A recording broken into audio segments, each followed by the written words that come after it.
this is Dr. Bharati Kaushik working at Cleaveland Fertility Center. Today we had home pickup at Cleaveland Fertility Center. She diagnosis primary infertility with diabetes mellitus, with obesity, with PCOS, with low volume azoospermia of male factor. When it comes to female factor, she is diabetic, so we first treated for diabetic before going to home pickup, and she is obese.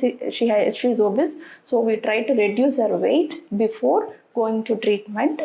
And when it comes to PCOS also, we tried to control her hormonal imbalance, then we went for home pickup. When it comes to female, she got treated by Dr. Kaushik, andrologist at Cleaveland Fertility Center. He was having low volume azoospermia. First we took micro teaser. We made sure he has sperm. Then during procedure, we again did micro teaser and we went with home pickup. Thank you.